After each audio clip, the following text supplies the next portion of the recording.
words, intensive schooling, in other words, to catch up. There's a lot of information and knowledge, basic knowledge. We're not even talking about anything like, well, what they've basically done was to invert, they inverted the story. That's what they really did. When you really look at it, they inverted the story. They flipped the story on its head.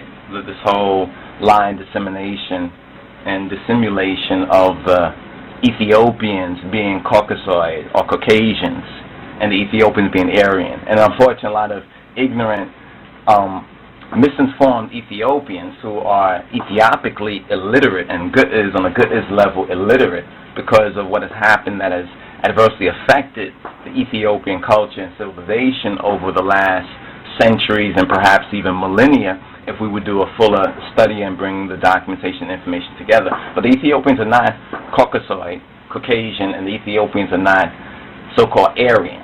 We discussed some of the basics in the first part of this address because we saw there was a subscriber who had made a comment, had come across what they regard as a disturbing video. But this just shows how ill-informed that we are. We as people, those of you who are conscious and even semi-conscious, who really are interested and feel like, wow, I didn't know this. There are some very good books and resources, many of them that you can obtain, at least get an insight into free with the internet and the media and other means out there, other brothers, sisters, and Bible studies and other groups. Ones can come together and really, begin to each one teach one.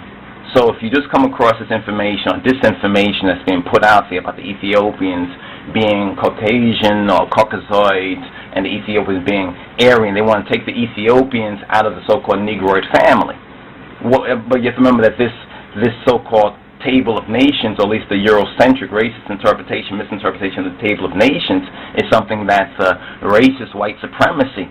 You'll send that so-called white supremacy has put out. That's white supremacy and this whole her invoke philosophy, the devil's philosophy that's gone out about the white man, you understand, is the perfect man, and these other people are latecomers and like troglodytes and animals and so forth and so on. But if you really look at European studies, not all Europeans were agreed about that.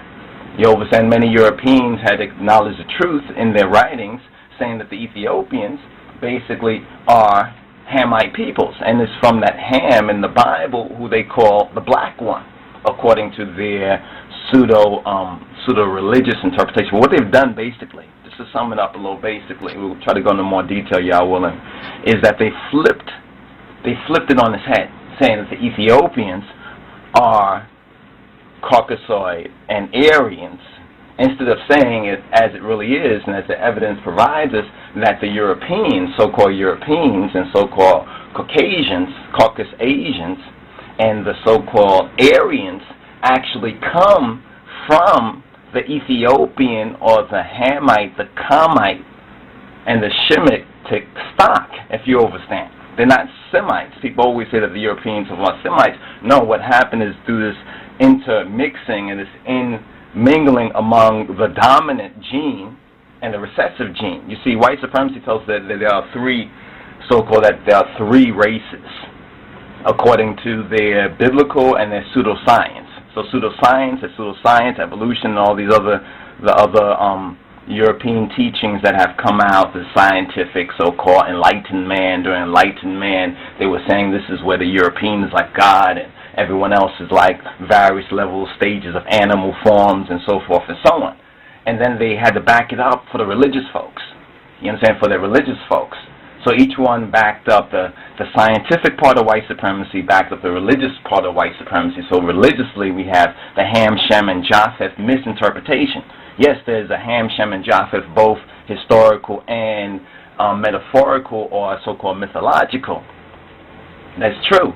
But to say that three distinct races came from that, it just stacks up neatly into their pseudo-scientific philosophy, which they say this is science, this is math, this is numbers, it cannot be wrong. And a lot of black folks, a lot of our people have believed it, and many still believe it, you understand, they belie Eve. This is part of what happened at the tree of knowledge. Remember the tree of knowledge? Knowledge is scientia.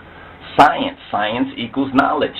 So based on this pseudoscience, people believe that there are three races. But then the Bible, the very same Bible they point to, in the beginning, before Genesis, like chapter 9 and 10, before that, if we go back to in the beginning, we find out there's two seeds. The seed of the woman, which is a prototype of the Oset, the Isis, which is a prototype of the black maiden Mariam, or so-called Virgin Mary, the Holy Virgin Mary. You understand? The black Madonna, so that black woman. And we can go and look at the historical evidence that the black woman, and scientific evidence that the black woman is that mother. So we find that what the Bible is pointing to, you understand, is backed up scientifically. But then there's another seed. So there's one seed that will come through the Haywan, the Imahiyal, and there's another seed that comes through the Ibab, the Nahas. You understand? So there's a dominant seed genetically, there's a dominant gene, and there's a recessive gene. So we know that white comes from black. But what they're trying to say is that these black people actually come from white people. So they're trying to reverse, you understand, flip it on its head.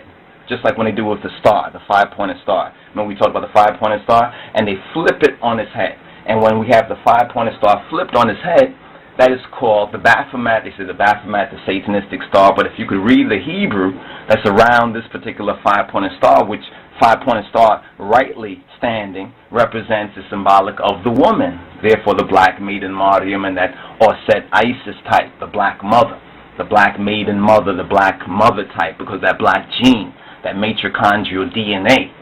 You see, that's where the proof and that's where the truth really is. But they flip it on its head. So they flip the five-pointed star on its head to create Satanism, Luciferianism. This all goes back to the mythology or the metaphor that we have in the garden. But what's happened for most religious folks, Christians, so-called Jews, and others out there, even the black so-called pseudo semi-conscious ones, is that they borrow and they swallow whole what the Europeans have said and just blackwash it. Just black. They paint over it black. They black eyes it.